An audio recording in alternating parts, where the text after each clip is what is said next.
Aloha and welcome back to another edition of the Ohana Packers Edition podcast, the podcast where two dudes from halfway around the world talk everything green and gold. I'm Mike, and that's Iowa Joe. Haha, got the point right this time. Unlike the Packers, Joe, just more of the same this week, and honestly, it's getting to the point where it's getting a little bit concerning with where this team is trending right now. But first game out of the bye, I know we kind of talked about what we were hoping to see, but Joe, I take it from intuition that you didn't see what you wanted to see today from the team either. Well, I'm going to get on my soapbox real quick because I've got a bone and it needs to be picked, and it involves the NFL, and they need to get their shit together that no more of this select people can only watch select games because it's ridiculous. I mean, we're in the day and age that I can flip on a streaming service and watch whatever fucking movie I want or whatever TV show I want from whatever ridiculous era I want. And I can now even get movies that are still in the theater on my like Amazon Prime or whatever, but I still am only stuck with certain games that I can watch unless I want to pop out, $1,000 a fucking year. Well, I'm sorry, I'm not the richest person in the world. I'm not going to pop out, it's not like I can drop $1,000. Well, I guess it's 500 for the actual thing, and it's 75 a month for YouTube TV or whatever. So you're looking at like $700, $800. And yeah, I don't have that to be dropping on just 6 months. So, and then, the NFL wonders why people are using pirated streams and VPNs and shit like that to get around this stuff. Well, it's because we don't have the money to put up. There's over 1 billion people a year that watch the NFL, and that's not an exaggeration. There's over 1 billion people a year that watch NFL games. You got to make it easy for these people to watch. You holler about you want people more interested in this and you want the interactions with that. You're going to start losing them if we can't start getting the games we want. I'm sorry, I don't give a rat's ass about the Chargers or the Chiefs. And that's the game we were stuck with here in my area. So okay. Now to go on to the rant with the rest of it. No, I didn't see what I wanted. It was more of the same, and I got in an argument with a guy on Twitter.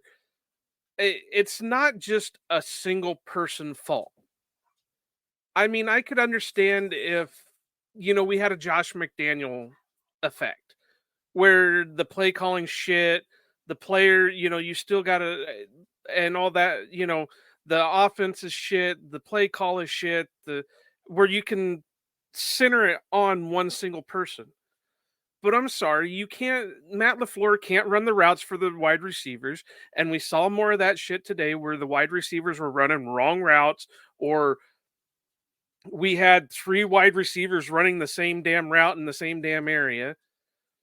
They can't open the lanes for the running game. The coaches can't run the ball. The coaches can't play defense. You can only blame so much on the defense before you start having to look at the players. And it's not like we have bad players. It's a young team. We all knew this. This is why, like I did, you did, Mike, and a lot of other people were saying, pounding the table, we need veterans in here. This is what a veteran is there for. The veteran is somebody that so the coach doesn't always have to be that single voice. The veteran adds an extra voice in there to, hey, you did the wrong thing on this route. Next time you need to, instead of running, 5 yards, you need to go a little bit deeper, go 10 yards and then turn in, or you need to cut as soon as the ball is snapped. That's what a good veteran is there for. That's what Mercedes was there for. I know I sound like a broken record saying that we should resign Mercedes Lewis, but, when Tanyan had his big year, he credited Mercedes Lewis with, helping him with that stuff. Well, you don't get that when everybody is a first or second year player. you've only got the coaches to rely on. Well, if your coaches are struggling with it, then your players are going to struggle with it. If your players are struggling with it, your coach is going to struggle with it because he can only say so much to that person before they're just going to, it goes in one ear and out the other. So, yes, this whole team is not great. The defense has been looking better in a way. I mean, realistically, they held what was it? It was 3 field goals and a touchdown. So they held them to 3 field goals in the first half and a touchdown in the second half, and that was pretty much their scoring, right? I mean, I missed half the game because of the whole NFL thing, but it was 19-17 or something like that. So the defense was doing its part with what they could do. Now, another thing that we're having issues with is the injuries are starting to pile up. Wyatt went down with a knee injury. Watson went down with a knee injury. Savage is down with some kind of injury. The calf again, same calf. Yep. Stokes is now dealing with a quad injury. They said he had ice on his quad, and so he was out. Myers, I hate to say this, but I was kind of slowly rooting for Myers to be taken out because they slotted in Zach Tom at center, and they started to produce just a wee little bit. Now, funny that it took a Myers injury to call the trick play. Yeah, but they were still able to complete it. There wasn't... Now, Rasheed Walker, I like the guy. I really do. I think the potential is there, but you can tell he's a second-year guy that was a 7th-round draft pick right now. He's going to need the work. He's going to need the play time. You're kind of stuck with it at the moment. But now we know Zach Tom can play center. I mean, we all had the idea because LaFleur and Gutekunst all have said for the longest time that Zach Tom's best position is probably center in the NFL. But they already had Josh Myers and all this. But now we know for sure he can play center. Is it time we move Josh Myers out of there and put slot Nyman at right tackle and leave Rashad out at left tackle, and then have Runyon and Jenkins in there? I thought Runyon had a hell of a game too. I didn't think he was that bad today, what I saw of it. But I'm going to stop talking for a moment and let Mike kind of throw in here because I feel like I've been ranting for too long now. Nah, I totally agree with you. Yeah, the broadcast rules are stupid because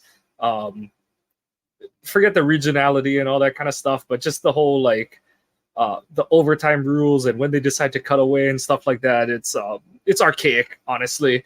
But like you said, enough of that. But yeah, they're reaching the point where on defense, yeah, you're just dealing with so many injuries at this point that you're running light on your, you're running with half of your preferred guys basically at this point.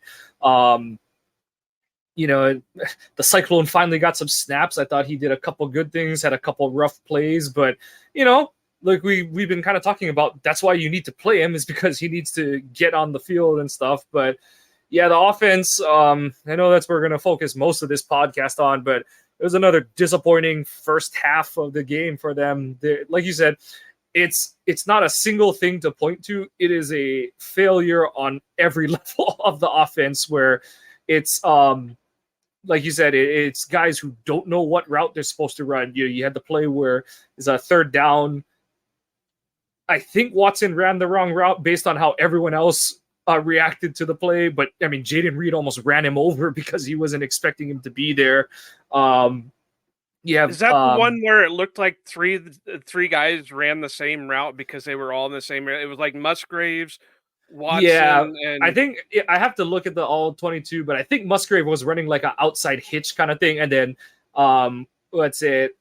Reed definitely is running a speed out. And the way he reacts, he looks like he's expecting that Watson is supposed to be running a speed out as well, and it would have been open. Like it was there and stuff, but just inexcusable, especially for one of your supposed returning starters to be making that kind of mental error in his second year. It's not a rookie doing it. It's one of your quote unquote veterans because who's making that kind of error. Thought again, the game plan, it was so screen heavy. I tweeted it out during the game that screens are supposed to be like a change up, a curveball. You're not supposed to call it every other or every third play, or no one's going to be fooled by it. So you lose effectiveness on screens. I thought, like you said, I thought Runyon had a solid game. I thought Tom looked a lot healthier out at tackle. He looked, it was only like 4 snaps or something, but I thought he looked pretty solid playing center, and Yosh looked good when he came in at right tackle. But it's hard to say what's the most disappointing part of the offense, like you said, because it was all disappointing at different points of the game. It's not any one thing that you can point to and say that's the thing that you should fix. But the disappointing part in that is coming off of the bye, you're still springing leaks all over the boat. You didn't plug any of the holes over the bye. You, like you said, you've got busted assignments in the run game. They tried to call plays to like kind of give Rasheed Walker a bone, and he had a rough sequence of like 3 to 4 run plays where he was just a turnstile. They were calling plays where they're trying to get him on the move out in space on a couple of tosses. They were trying to call some pin and pulls where all he had to do was seal a guy inside, and he was just, you could tell because his head was doing a radar dish. He's spinning in a full circle on every play. Rough sequence, and then you have DeGuara where it's like, well, you just block somebody's to give guys a chance. And the ultimate irony of it is I thought AJ Dillon played one of his best games in basically 2 years. He was aggressive running. I thought all of his all 2 or 3 of his negative runs were not at all his fault. Maybe one of them, it wasn't even a negative run. It went for like 2 yards. It probably should have gone for like 4 because he should have just gone straight kind of thing. But the runs where he lost yardage on, none of them were his fault because he never had a chance on any of them. And Jones looked good. And, everyone's saying like, use Jones. The problem is that he's coming off an injury. The last couple games where they've tried to reintegrate him, the Detroit game, he got decleated like every time he touched the ball. And then he was a mystery, last minute inactive against the Raiders a couple weeks ago. So you figured that he was going to have limited opportunities. And he was Aaron Jones in the times that he did touch the ball.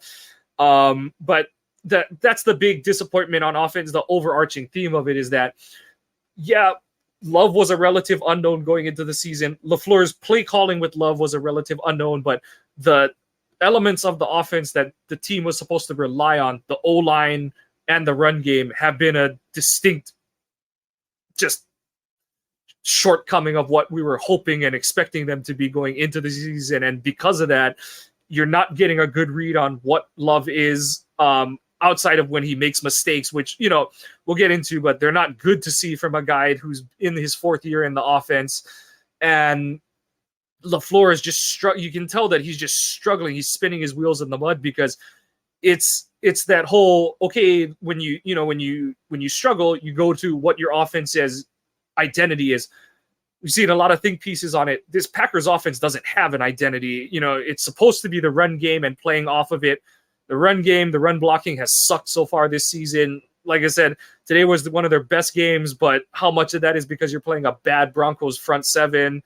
But one to kind of, even though Dillon looked better today, I think there was still a couple of times that you could, he like reverted back, because there was like a couple of times that danced a little bit too much in the backfield. Danced a little bit too much, or he made the wrong read. Like, if he would have went to one side, he would have had room to run, but instead he like cut left and got bottled up. So I saw a few of that, but again, I'm not like an analysis type guy, that analytics where I can sit here and say, oh, well, he should have hit the B gap instead of the A gap. But it just looked to me that he danced a little bit and then made the wrong read. Because if he would have went one way, he would have got a little bit more yards. He went the other way and he got minimal.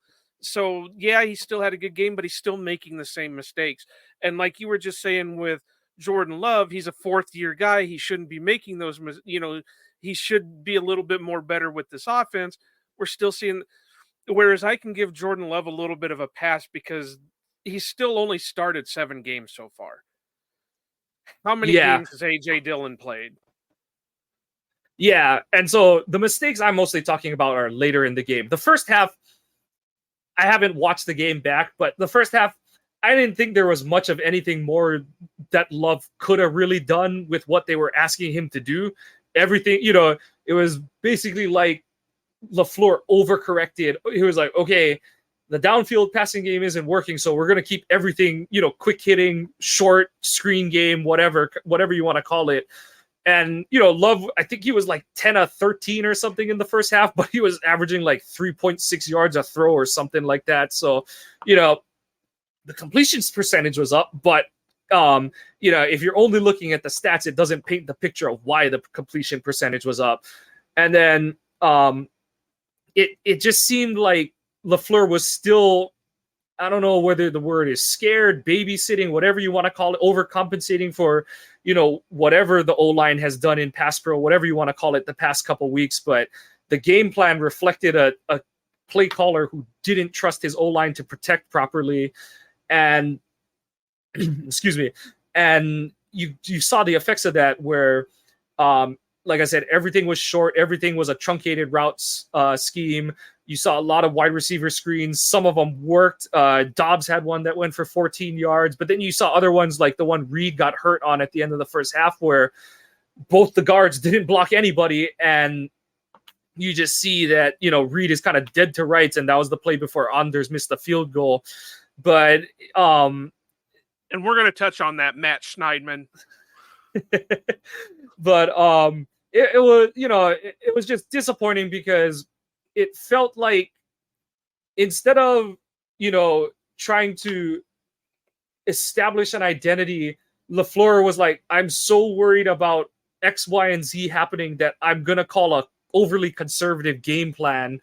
And it handicapped what the offense was able to do in the first half. And then when they started to get back to more of the concepts that worked the first few weeks of the season, you saw the offense move the ball a little bit better.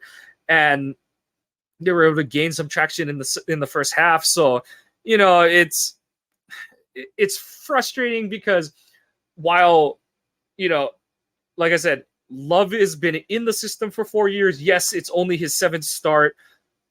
I know LaFleur is in his 7th game calling games for Love, but it's kind of looking like the end of the McCarthy era where plays are getting called out of sequence, or there don't seem to be necessarily building plays together that play off of each other. And I think, and to interrupt your thought here for no, go for it.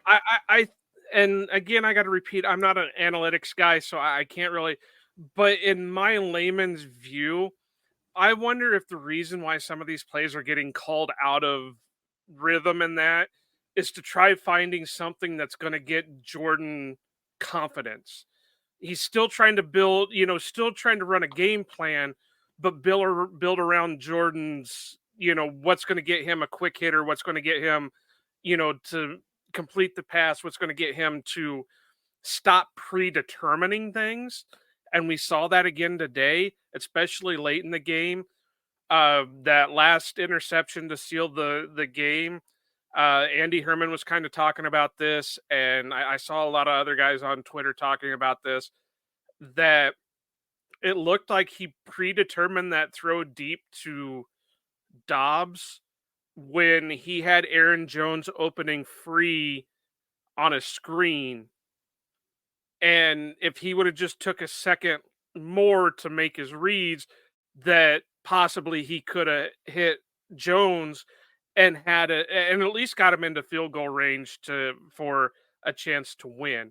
Now, I know you'll usually have to go through the all 22 to see what's happening with that, and we'll probably talk about that a little bit more in our next episode. But just me watching that and then seeing what some guys were posting on Twitter, that I think Jordan's still predetermining, and I think LaFleur is trying to make play calls to get him out of that predetermined. All right, you got to make this call, or you got to make this play. Like there was a couple of read options. One specifically where it looked like honestly, and you probably saw this when you were doing a lot of your pre-draft stuff whenever you'd watch the Stanford film, where the quarterback just sat there and they were standing in the pocket doing an RPO, and it took them 6 seconds to get the RPO read. And that's what it kind of looked like with one of them with Dylan. It was an RPO, and he just kept holding the ball off to Dylan, and then finally he broke free and tried to make a read on it. Of course, I think it went incomplete or whatever.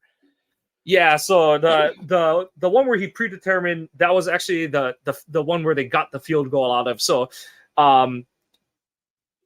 it doesn't look, it's hard to say when you're pulling it from only the broadcast angle and some stills, but it definitely looked like that.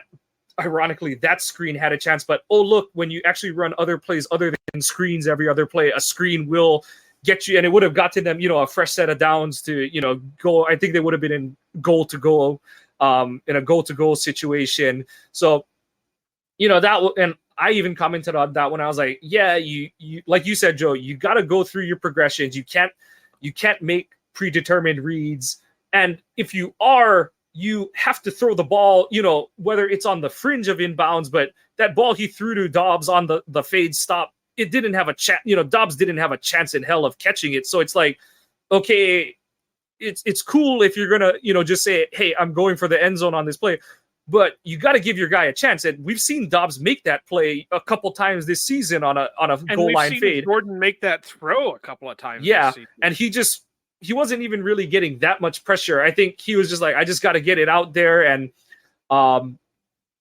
even, his interception at the end of the game, some people were saying like, what are you doing? Like, you don't need, well, my thing is that watching that drive under my breath, I said, once Jenkins got called for holding, I was like, that might be curtains, because you get a holding on that kind of a game situation late in the game.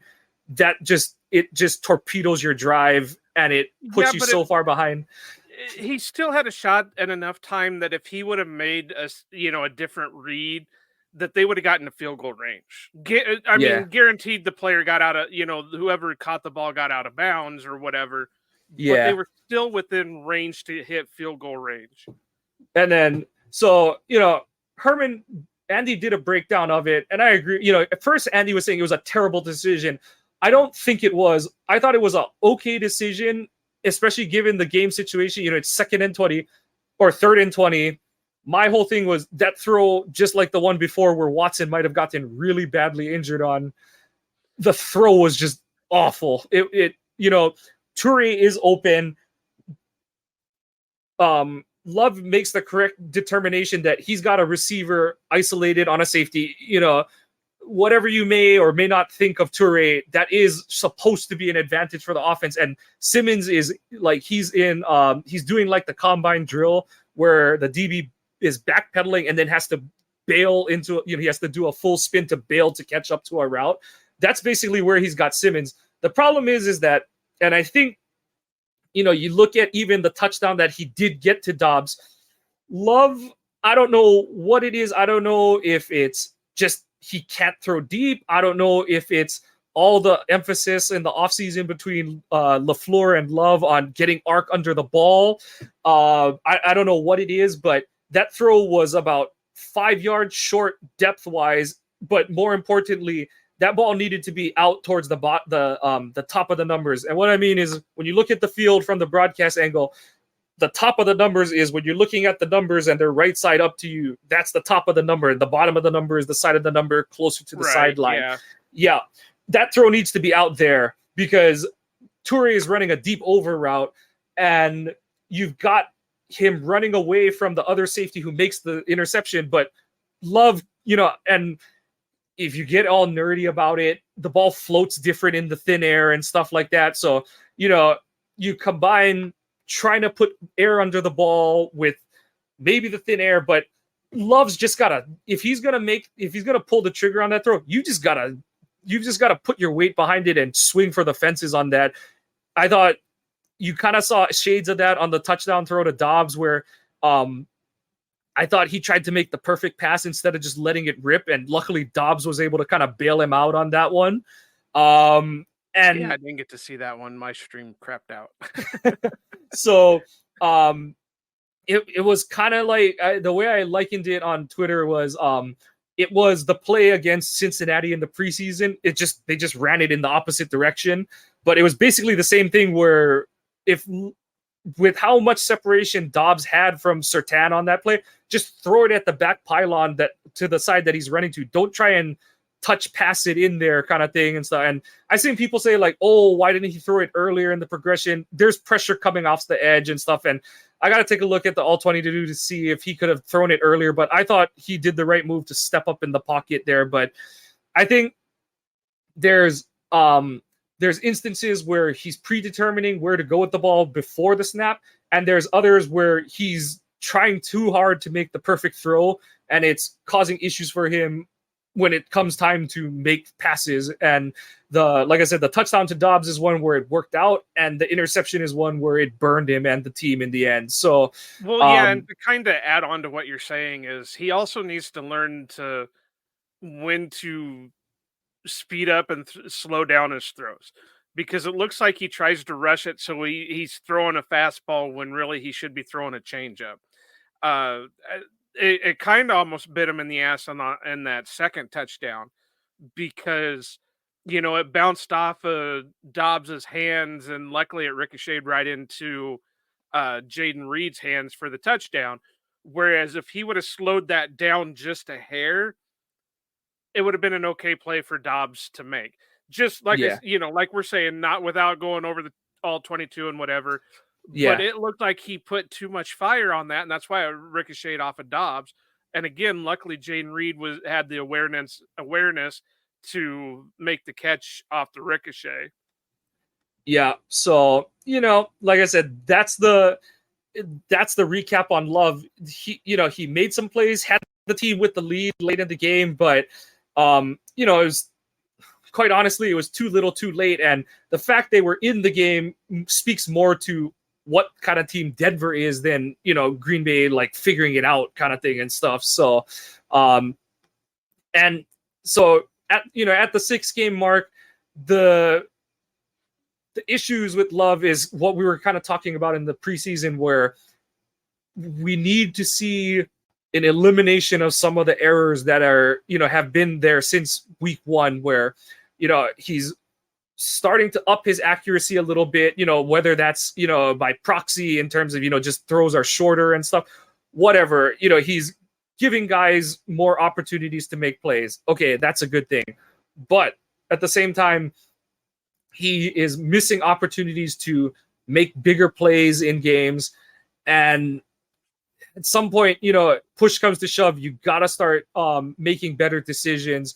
And I don't want to say the hard part about it, but LaFleur, the Shanahan offense, there is a level of the ball should go to this guy to it. And that's not at all an excuse of Love. He still has to go through progressions, make the right read, deliver good passes. Like I said, the throw where Watson got hurt on, that's a terrible throw. The interception, that's a terrible throw. The touchdown to Dobbs, it's a good outcome, but it was a bad throw kind of thing. So I liken the touchdown to Dobbs as when a pitcher throws an off-speed pitch in the wrong spot and the hitter cranks it to the warning track, but there's 2 outs. So it's a good outcome, but it was almost a disaster. Or swings a little bit too early, and rolls over it kind of thing and stuff. 50 feet foul or whatever. Yeah, I get exactly. So to kind of finalize our whole thing on here, after what are we? We're going into week 8.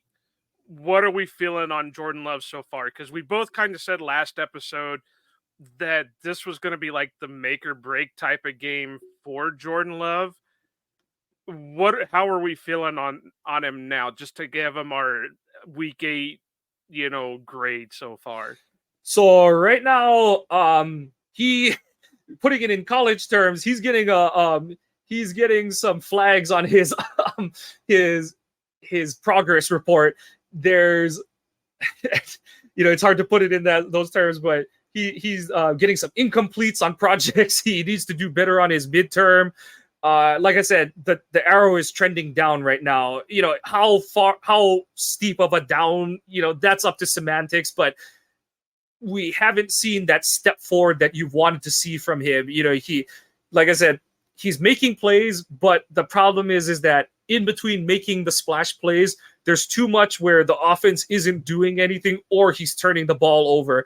And no, those aren't necessarily all on Love, but you want to see the signs of a guy that he can overcome. Like I said, there are too many things going wrong at the same time on offense, but you want to see the signs of a guy who's going to overcome some of those issues. And obviously he can't overcome guys running the wrong routes, but like I said, when the opportunities are there for him to make plays, those are the times that, and I know that it's unfair to say that he can't miss, but he can't do what he did on that interception that ended the game. Like, those are the kind of throws, like if he throws it long and he throws it wide and Toure doesn't have a chance at the ball, okay, like that's not good either, but you still have another down to try and do something.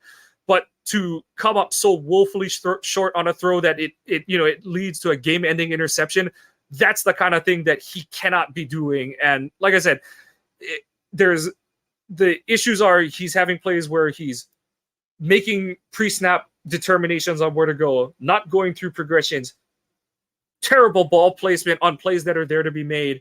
Those are the ones that are solely in his control, and we're still seeing those things prop up too many times and at the worst time of games. And that's why the arrow is trending downward for me at this point. And it's not, like you see some who are saying like it's doom and gloom and it's over. It's not over, but we need to see something that makes you think otherwise. And that's where, like we said, that's kind of why you and I pointed to this game as a make or break. Might be too strong, but you needed to see something that was going to change your mind that, yeah, like the ship is getting turned.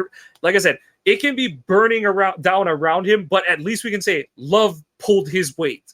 And it was looking like he was for most of the game, but towards the end, it was like still making the same mistakes, and it cost the team at the end. And like I said, it's not fair necessarily, but when you're the quarterback, that's the kind of microscope you're under.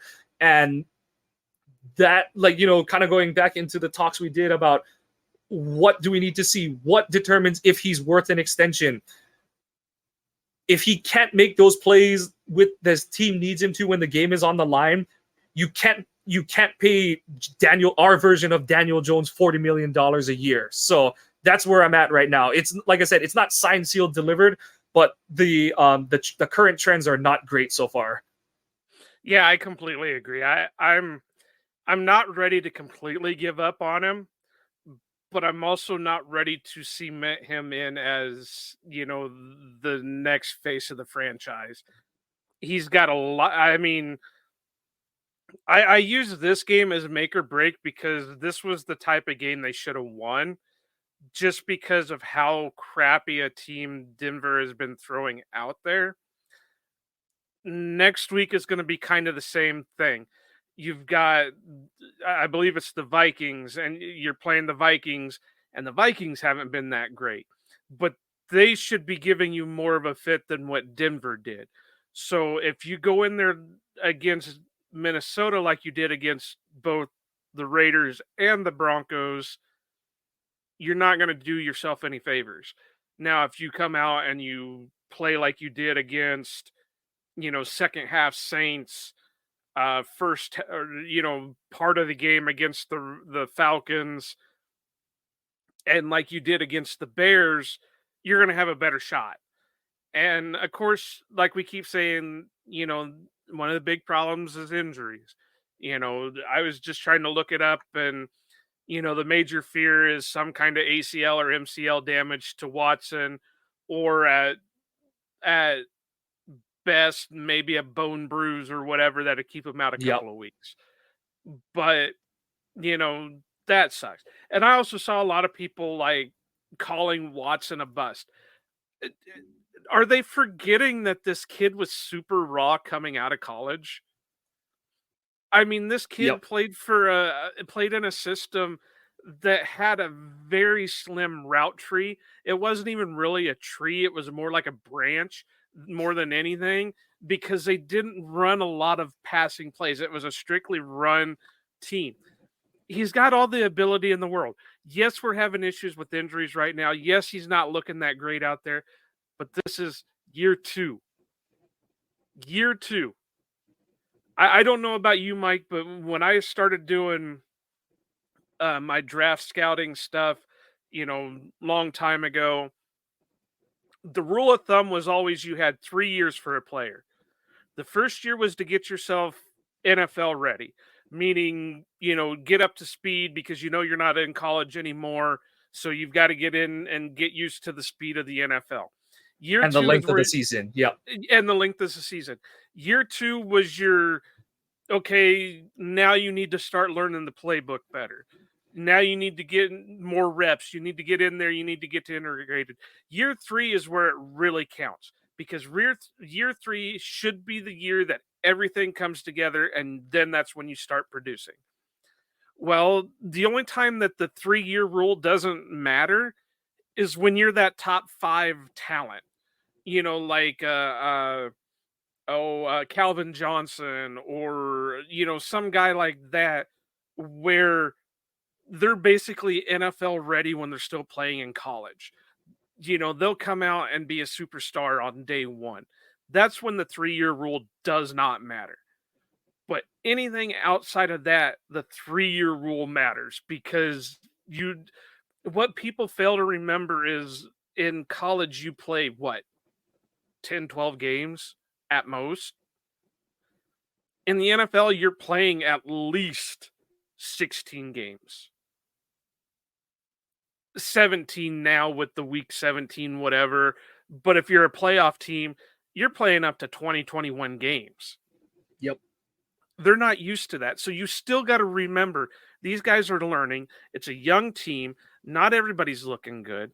You can't hold them to the same standard as you would a 5th or 6th year player. That's why, and I know I sound like a broken record. I know I beat that horse to death. That's why they need a veteran on the team to help alleviate some of that, where you're not relying on a first year or a second year player so much, because you've got that wily vet that you can lean on in those cases.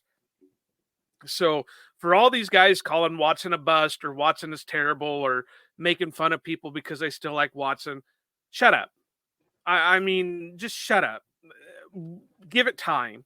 Let the kid get fully healthy. Let the kid get some time in the offense. You realize he's going from Aaron Rodgers to Jordan Love. It would be different if this was year 2 with Aaron Rodgers, or this was year 2 with Jordan Love. He's going from different quarterbacks. It's still the same system, but you're still building off of different play calls, like we were just talking about earlier. You got to give these guys a break. Do I like seeing my team lose constantly? Hell no, I don't like seeing it. But I'm also not going to throw a fit over it, because I know it's a young team and we were going to have these growing pains. Yeah, and like I said, that's where it's hard to isolate Love's play, because and you can't just point to his overall stats. The interceptions, yes, that's like the one stat you can say, like, he's throwing too many interceptions.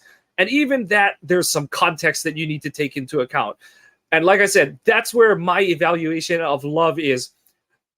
There's plays where he has no chance. Like I said, the one where Watson ran the wrong route and he's throwing to where Watson should be and he's not there. There's nothing he can do about that.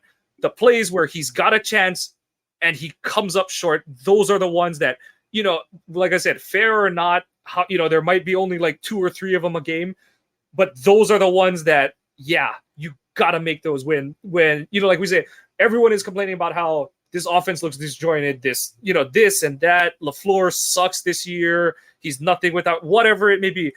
LaFleur is still calling a few plays every game where someone is busting wide ass open downfield. Love has to start hitting those plays. Demovsky posted the stat where he's like 6 of 22 with 3 interceptions on plays 20 plus yards down the field. You know, and I've seen some people say like they got to start taking plays out of the playbook where, you know, you're making certain throws downfield. No, if that's the case in year 4, like I said, yes, I know it's his first full season starting, but you cannot be truncating the playbook. You cannot be truncating a whole section of the playbook because your quarterback cannot make a throw beyond a certain distance. Like I said, we as Packer fans want Love to work out because, one, it means that the organization can expend resources on other parts of the team. Yes, all the time and effort put into developing Love has paid off. But if you cannot run your full playbook because your quarterback cannot make certain throws, that means he's not your quarterback and you've got to go get another one. So, like I said, it's not said and done, but it's not trending in a good direction. We haven't seen any uptick in downfield throwing accuracy or just success rate, things like that. I know Dobbs dropped the one early in the game that would have changed. You know, he had the drop in the first half that would have adjusted, you know, the success rate on throws over 20 plus. So even there, it's not all on Love, but there's been a lot of opportunities where guys have been wide open and they haven't had a shot because Love's been off target with his throws. So like I said, those are the ones that I'm grading him harshest on. But going from talking about things that we can and can't see to things where we have many, many opinions on the defense. And just like the Raiders game, it was another stereotypical Barry game where there are plays where you pull your hair out. There are plays where the Denver touchdown is a play where, like you said, Joe, because of the injuries, you have Jonathan Owens in the game. Carrington Valentine is playing part of the bunch, and Razul is yelling for someone to swap the receivers, and he gets picked off by like 3 different guys. And, you know, everyone's like, oh, Razul sucks. He got burned. It's like Razul didn't have a chance unless he ran through 5 different people. And it's those kind of things where it's like, yeah, injuries, but also that's a fundamental breakdown on your defense. And the thing you worry about going into this game against the Vikings is, yes, there's no Justin Jefferson, but Cousins is still throwing for like a gazillion yards a game. And this, you know, there was quote unquote defensive success against 2 of the worst offenses in the, you know, one mid-tier in the Broncos and one what was a bad offense in the Raiders. And yeah, they quote unquote had success, but against the 2 more explosive offenses on your schedule, you gave up 25 and 27 points. And that's not a lot, or 34 or whatever you gave up to the Lions, but you gave up 27 and a half to them. So it's like, okay, like, yeah, I guess you're holding down the bad offenses, which sure, that's the signs of a decent defense, but against the 2 better offenses that you faced, you've gotten walked up and down the field again, you know, at certain points of the game. So I don't have much more to really say on the defense, you know, on Barry's coaching than that. Is like, okay, it's another, you know, Perone was kind of saying how you can't, you know, Barry shouldn't be the guy that you're pointing to for this game. And there's some truth in that. But at the same time, it's not to say that his defense is working so well that it's without reproach or anything like that. There, like I said, we'll preview it when we do the preview of the Vikings game. But there are still questions, and you see some leaky plays here and there, and you still see, like I was tweeting out the whole first drive, I didn't think Carrington Valentine was that bad today. But his game looks so bad because he gave up 3 first down throws on, you know, he gave up 3 third down conversions. But to me, that makes me point and go, okay, well, you put a 5'11" corner on a 6'4" receiver. And I don't care if that was Ja. We've seen Ja. That's one of the big negatives on Ja's play, is that he struggles with big receivers. You have a 6'2" corner in Razul who's really good.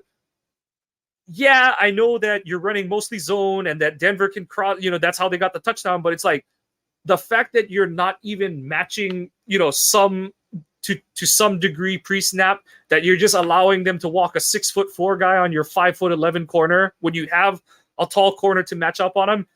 That's the kind of stuff where it's like, it's the same old shit.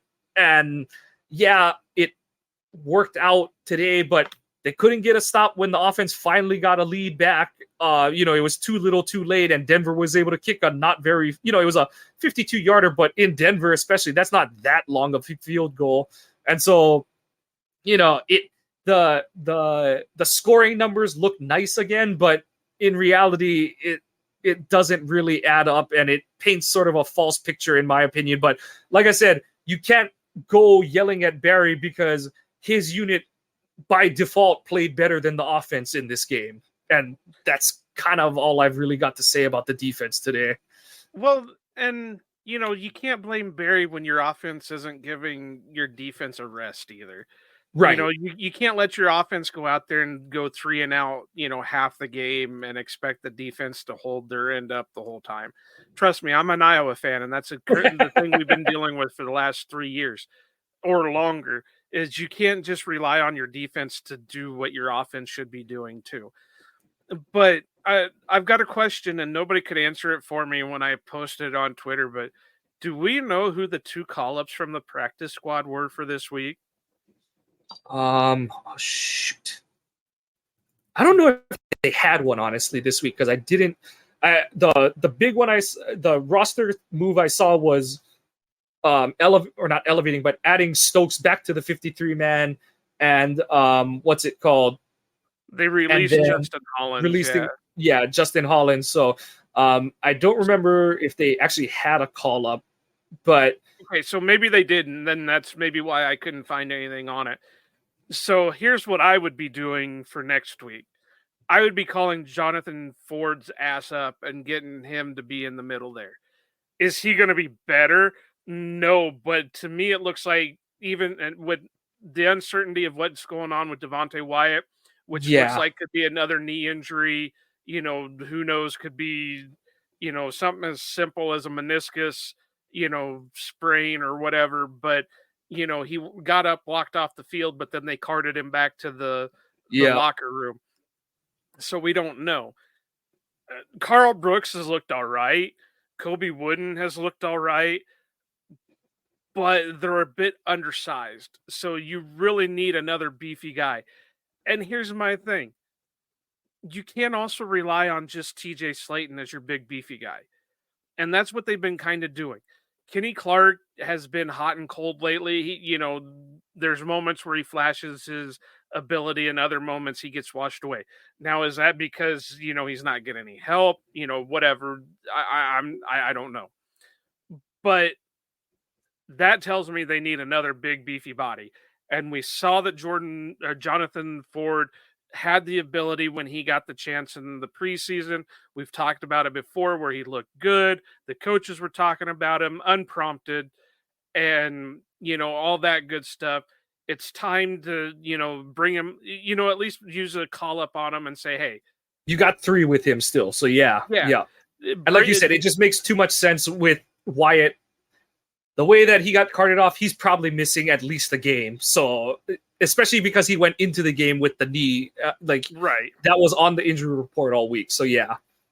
And so, bring him up this one game, because Minnesota is going to run the ball. Yeah, Cousins is going to throw all over the place, but realistically, Minnesota's bread and butter is, the run game. It's went all the way back to Adrian Peterson, Dalvin Cook, now it's Matson and whatever running back they're using now. But they know what the Packers' weakness is. Even if Ja is back this next week, which, knock on wood, he is, but, whatever, they're still going to attack with the run game because they know the Packers can't defend. I hate to do this, but to quote Mr. Miyagi, no can defend. And that's pretty much what the Packers are doing right now. They can't defend the run. And they have their moments. I know you have on here the edges were actually kind of setting the edges on defense. but still they were getting gashed for a good It was amount of missed yards. tackles today. It was Yeah. They had plays to be made. You know, I think there was one on what was Javonte Williams' longest run of the day. You had Keyshawn Nixon with a shot in the backfield to get him down, and he just whiffs on the tackle attempt. You had a couple more You got a couple more opportunities like that where Williams broke for like 15 yards and stuff like that, and that's how you end up giving up. You know, what is it? Almost 6 yards a pop on the ground. So, it's it's here and there, and like I said, the most frustrating part of it is that you're seeing them set an edge, and like I pointed out in our notes for this pod, is it's like the fact that we're seeing them, whereas the first 5 games of the season you didn't see it. And what I mean by it is like, okay, the thing to look for is if you're on the edge. So if from the defense's point of view, if I'm on the left side, I want to engage with my right hand so that my left hand is free. And for all intents and purposes, you're like showing half your body to try and hem the running back in. And we saw that for maybe the first time this season from every edge defender at some point. There were still some plays where they did that thing, and especially when Rashawn's on the field, they allow Rashawn to go up the field and they scrape the inside linebacker to his side over, and he's the edge setter. So we did see that a couple times. I think one of them was on one of the plays where Green Bay like got a stop for like 1 yard or something like that, and Trent Green kind of made a note about how Rashawn got in the backfield. And it just, to see it now, it brings up the point of, okay, so does that mean players were, it's like there's only like 3 or 4 things. Were they not coached to do it? Were they, and I mean by their position coach, were the players just bucking it and saying, screw it, I'm just going to go after the quarterback? Or, and this is the one that I think is most of it, is were guys just saying, is the scheme that whole go defend the run on the way to the quarterback? And like I said, we'll never know, but we talked about it, how you have 2 guys in Rashawn and Lucas who, coming out of college, their thing was they're dynamic athletes, but they set good edges in the run game. And the question is, will they develop as pass rushers? You've seen Rashawn do this flip where now he's this pretty dynamic pass rusher who doesn't set the edge. And Lucas, like I said, I thought it was more injury, but you even pointed out that he was getting a little too nosy and getting himself out of position on run defense. So that was frustrating to see. Like, it's good in the sense that, okay, they're trying to do it, but then it begs into question, where the hell was it to start the season and last season and stuff? So, yeah, like grading Barry is a lot, and the defense as a whole is a lot like grading Love, where, like you said, it's the offense has to protect the defense better. This defense was never built to be keep the opponent to 10 points a game. As much as Jair kind of like joked about it, that like, hey, we just can't give up touchdowns. We gotta limit it to field goals only or stops. This was never going to be a defense to do that. They just don't play with, as cliche as it sounds, defensive mentality is half the battle. You have a coach who preaches aggression, stopping the run. Your team is going to have that identity. The Packers' defensive identity has been keep everything in front and make a tackle, and they can't even do the make a tackle part most of the time under both Pettin and Barry. And you've seen the results of that in their playoff shortcomings and, the past couple of years. That's where you get the whole, Robert Saleh, at some point, you take them out to the deep water, they're going to drown. That's where those kind of things come out and stuff. So and getting back to how I'm comparing Barry to Love is it's like, yes, the defense in a nutshell, it looked good, especially when you compare it to the offense. They held up there. We can parse hairs over whether they should have gotten a stop and gotten the ball back to the offense on the drive where Denver took the lead 19-17. But you hold a team under 20 points, you're expecting to win that game, especially against a team with as bad of a defense as Denver's. And at the same time, the reason I still bag on Barry is that the things that show up against good offenses, they're showing up against bad offenses. And it's not enough where the other team isn't even able to make enough plays, or they're making just enough plays to take a lead, but not enough to blow a game wide open. But when you see, like I said, putting the wrong corner on their big receiver, like I said, they played better with their fronts today, but there were still times where Barry's lining guys up and getting outflanked pre-snap. Those are the kind of things that they're not going to necessarily kill you against a bad offense, but that's what leads to giving up 27 points and a half to the Lions, not being able to get a stop in the second half against the Falcons, things like that. So those are the ones where it's, by points allowed, it's like a B plus A minus kind of grade, but I think it's gold, it's gold shavings on the top. It's not real gold. You got a gold layer on top of like rock kind of thing and stuff, and it's just paper macheing over a lot of issues. They're not necessarily all things the Packers are doing. The other team's offense being as bad as it is what's also contributing to the success of the Packers defense. And I think we're going to find out a lot about it in the next few weeks. Westendorf, he had a tweet where it's like the next 5 games are Minnesota, the Rams, the Steelers, the Chargers, and the Lions again. I know that, the Steelers offense isn't great. The Rams have struggled. The Vikings have struggled, but those are teams that have the ability to take advantage of what Barry's system struggles with. So we're going to find out how real his, points per game allowed is and stuff like that. Yeah, and I really don't have anything more to add than what you said, because it's like it's complacency. It's like we say about the offense, where they feel like they don't want to pull somebody and put somebody else in there, or they don't want to make a move to bring somebody else in and get rid of other people. I mean, and I know the big joke right now is, nobody believes Zane Anderson is an actual person. And the main reason is because he's taking up a roster spot. And that's plain and simple. He's doing nothing and he's taking up a roster spot. There's nobody else in the thousands of people that are capable to play at the NFL that can fill that spot that Zane Anderson's taking up. Or,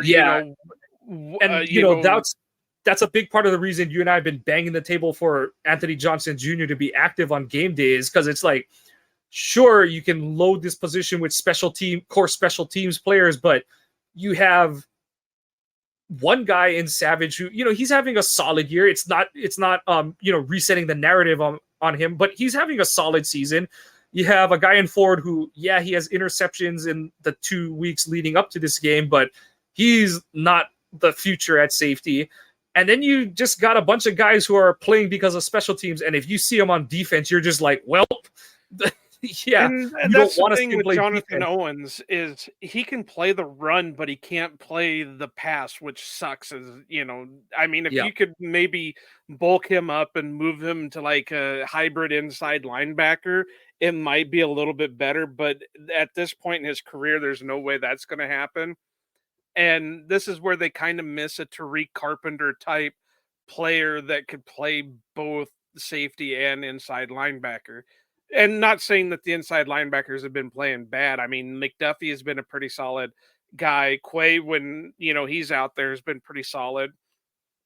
And even Eric Wilson has stepped up as needed when he's been called upon. So, but yeah, the complacency there. What's the other safety that they brought? Levitt. Is Levitt really giving you that much play on special teams to deserve a roster spot? I mean, we could probably go through who's currently a free agent in the NFL right now and pick 2 or 3 guys we would rather have over the guys we have right now. Like Rudy Ford, Zane Anderson, and Dalvin Levitt and Jonathan Owens. But I get it. We're not scout we're not talent evaluators. We're not, work in front offices and all that. But it's this complacency is getting sick and tiring. No, and complacency is an excellent word to use for what Barry's defense has done the past 2 weeks because, like I said, they've, by points allowed, they're doing good. But like I said, they're allowing that outcome to say, okay, we don't need to make too many changes because what we're doing is working. And then when you peel back a layer, you're kind of like, is it really? It's the whole, they're the better unit by default because the offense has just been a dud for a half and then can't do enough to offset being a dud for a half. So, like I said, I think that's going to come to light when we start to play better offenses in the next few weeks. But we'll put a bow on the defense there because we're just kind of shouting into the ether. But just to put to wrap it up, we're not impressed. Like as nice it is to see that we only gave up 19 points, it was an impressive route to giving up only 19 points. But going to what has been the most consistent unit on the team, special teams. Okay, I know you've been saving this one up. Carlson finally missed one this season, and I'm gonna let you take it away on this one. Well, there's two people that take the blame for this: Matt Schneidman and the announcer Kevin Harlan, Bob Harlan's son. Because the two of them jinxed Anders so bad. Schneidman did it with his tweets throughout the week. Kevin Harlan did it in his commentary leading up to the kick. But in all, I just, you guys were talking it up too much. Even if you don't believe in like religious stuff or whatever, just call it karma or something. The sports gods are never wrong. Right, and they overcorrected on you guys friggin' talking this up. So Matt Schneidman, you owe me like 50 laps right now. Kevin Harlan, I'll give you a little bit of a reprieve because you're a little bit an older guy, but you just, and we love Bob Harlan. You just can't do that stuff. And I know that no one play changes, but if you make that field goal and everything else plays out up to the point when they get the second touchdown and you would be up 20-16 as opposed to 17-16, that changes what Denver has to do on the end. Let's be totally honest, Barry's defense probably gives up a touchdown with no time left instead of a field goal with time left and a chance to take the game back. So but it does change how the rest of the game goes and stuff. So, yeah, it's unfortunate. And the part that we've kind of been talking about the whole season is that, so Anders' first kick, he hooked it left. And if you watch how he kicks the second field goal, the one he made, he's pushing it right. So it's like, like in my head, I was kind of like, it's a good thing that was a short field goal because he definitely overcorrected for the, whatever happened on the first one, he definitely overcorrected. That's been the constant thing we've talked about all year is he like overcorrects himself on the next kick.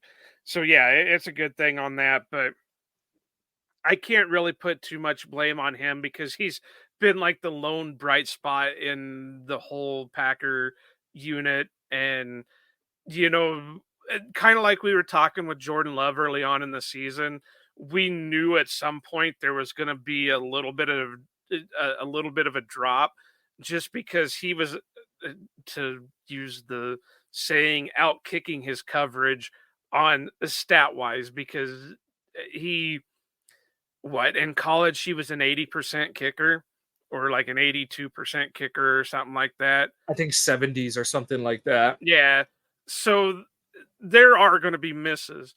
We hadn't seen it up till now, which is a good thing, but at least it wasn't a Bengals Mason Crosby type thing where, or that Detroit game. Yeah. Yeah. From that point on, he just continued to miss. Now, like you said, he did kind of overcorrect. And if it was a longer field goal, he probably would have shanked it. But whatever. At least his PATs after that looked a little bit more down the middle again. Right. But yeah, it definitely does. Like I said, it acknowledges what you've been kind of talking about, where it's like, like I said in the Bears games, where it's kind of like, oh, like just give him another good field, like give him another give him another operation and work through, the snap to the hold to the kick and stuff. But like you said, it might be better to just let things lie as they are, and we kind of saw that a little bit where he missed it left and he pushed the next one right, kind of thing. So yeah, it's like you said, those are the kind of things that are going to happen, and that's just kind of what the going rate is when you go young. And that's it's not an excuse, but it's a young team everywhere, and you're seeing the youth spill its cup spilleth over too many times. And like I said, that's the most disappointing thing about this game, is that it would be one thing to be making physical errors, but they're still making too many mental errors for a team that's played 3 games in like 23 days or whatever the stat was. So that's the part that's the most disappointing for this team, to be struggling the way it is. And they, like I said, they don't have many times to reset. The only time they have left at this point is the mini bye after that Detroit game in 5 weeks. So they're gonna have to just figure it out under the gun at this point. And pressure does one of two things: it breaks you or it makes diamonds. And so far they've crumbled under the pressure of, not necessarily expectations, but just the things that need to be done to be a successful team. They, Love kind of mentioned it, that they've had their chances, but they haven't come up with, they haven't made the most of the opportunities when they've been before them. So, it's good that they're in the games. Like I said, how real they're being in these games late is, a little bit of fool's gold in terms of, how bad the opposing team is. But when the opportunity's there, that's the part that we have to grade them on. And so far, it's not a glowing review for this team. Right. And the only other thing that, and I don't know if you caught it or not, but I want to say one of the commentators said that Whelan was like dead last in net yards. Yeah, I did catch. That sounds weird to me, because he's been looking why? pretty good. You got to remember, I know we've punted a lot this season, but that punt return touchdown, and he has a shank. He has the punt return. So the punt return touchdown is negative 40 yards or whatever. And, it's like a bad grade on your GPA. That's going to take the whole season to equalize out. So that's a big reason that he's dead last in net yardage. I'm willing to bet that the Bills punter is probably not far ahead of him, I guess, since Whelan is last. But because the Bills lost the week 1 game to the Jets because of a punt return touchdown, I'm going to guess that the Bills punter is like down towards the bottom too. So it sounds worse than I think it really is, because like you said, he's boomed several punts every game, but I do think that he's got like 1, maybe 2 shanks, and then he has the punt return touchdown against New Orleans that I think is dragging down his average. That makes sense, but it felt weird when they said that he was dead. Yeah, especially as he's like he's in the process of booming one into the end zone, right? So it kind of sounds a little weird, but I do think there is tangible reason for why that's the statistic. But yeah, do want to see him crawl up. But like I said, it's going to take several more games of he's going to have to just pop a few 60-yarders to dig out of that hole created by the punt return touchdown. Or he's just being a placeholder until Tory Taylor comes out next year. Hey, I'm all for that. But I think we should probably wrap a bow on this. So yeah, who you got for your MVP of the day today? I don't know. It's basically throw a dart at the dartboard. We'll say Runyon, because he seemed to not have that bad of a game. And, I really didn't hear his name called too much, other than a couple of plays where he made some decent blocks or whatever. Or I think there was one where he had to, I just lost the word. They pulled Runyon and he made a solid block for a big gain or whatever. So, just because really I can't think of it. Maybe Jaden Reed, just because of the heads up play in the end zone for the touchdown. But outside of that, I really don't have anything. So we'll just say Runyon. Yeah. I'll go with Dylan. I'll give him his flower. Like you said, there were still, the negative plays that weren't his fault, but also the head scratching ones where it's like just go, just put your pedal down and go kind of thing. But I thought overall he played a good game. He was running aggressive. We saw him deliver punishment to defenders. And it's just unfortunate that the game ended the way it did, because if they go down and score, his 29-yard reception is a big reason why they were in, they were in position to march down the field and get the game-winning score. So, and just because of how the game ended up, he was the team's leading receiver, so that counts for something. But that's my MVP. LVP, it's harsh, but Jordan, you got to make the plays down the stretch your team needs you to. I know it's unfair, it's harsh, but when you're the quarterback, that's the pressure that's put on you every week. And it's another game where he came up short when the team had an opportunity and needed him to make a play. I got co-LVPs, and it's not really any players per se, but I'm going to go with tight end coach John Dunn and Matt LaFleur.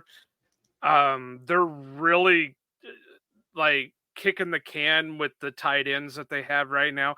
I know Musgrave has been looking pretty solid so far, but Ben Simmons had that one solid catch. What game was that? That was last week against the Raiders. Was it the Raiders game? Yeah, the one he took the quick arrow and he turned it up for a first down. Yeah, and he was running over people and all that. That's the type of tight end. And for two screwing up Tucker Kraft, because they're trying to make him the Mercedes Lewis of the group when he should be the bowling ball type of tight end. And I know we've talked about this before, and I think they're really screwing up this tight end group outside of maybe Musgrave, even though I'm still have question marks on him because he's still a single contact runner. Once he gets that first contact, he's pretty much done. But I mean, he's done good things, but really screwing up. And I can't really, I mean, you could throw DeGuara out there too. I don't think he's ever going to be this big thing, but when Jordan Love would play in the past, his safety net was DeGuara, and now we're not even seeing DeGuara involved at all. Well, I mean, you see matters. I know what you mean. Yeah. But like I said, really screwing up the Tucker Kraft. I think Tucker's going to be this next big thing? No.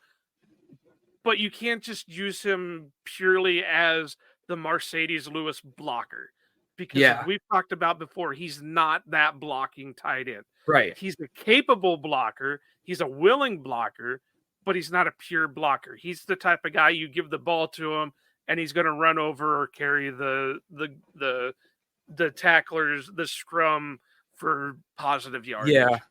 I get that they're trying to manufacture touches for Musgrave, but it doesn't do you any good if you're throwing him the ball at 2 yards, because like you said, that's just not his game. And, maybe it will become his game. Maybe it won't. But if he's going to be a one contact guy, put him 15 yards down the field. So at least it's a first down when he catches the ball down there, kind of thing. So here's what you do.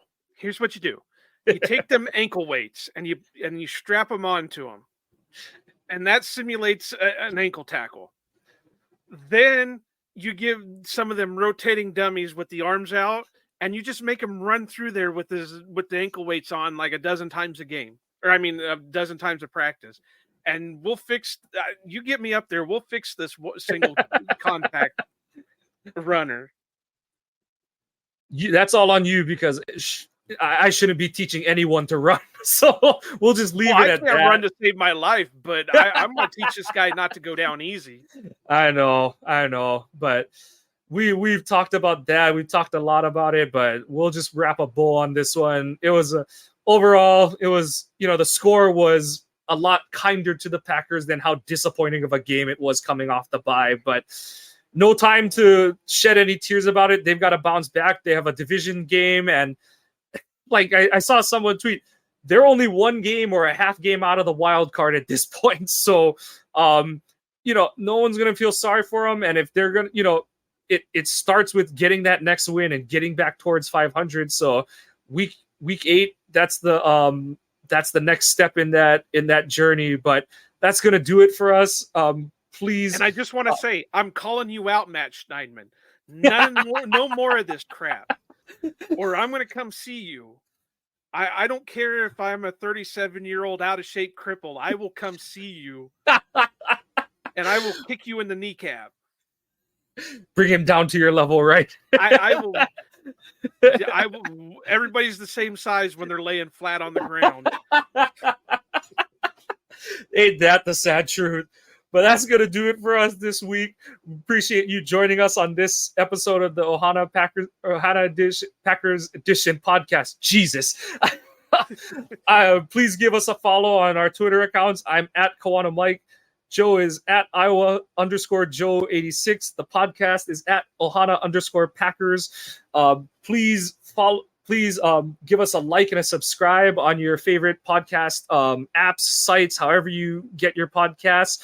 Please leave us comments. We take them positive, negative, any way we can get them. Also, bookmark our website, ohanapackers.org. The streams of the podcast.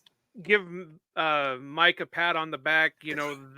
This last article was a really good, well-written article, so go check it out about the what was it, 4 guys that could most likely be moved.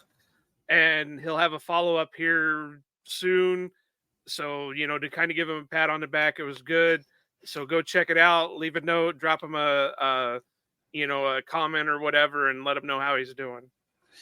Yeah, appreciate it. Seen some feedback on Twitter already, so that was nice. But yeah, just follow along with us. It's and Herman, I think it was Andy Herman said it, and to quote the owner of the company that does the pools on Insane Pools, it's a Discovery Family of Channels show. This is going to get worse before it gets better, if it does get better. So, hey, we're in it for the long haul. So, if you need any views of the bright side or just somewhere to hear people who might be thinking the same things you are, give us a follow. And until next time, we say mahalo and aloha.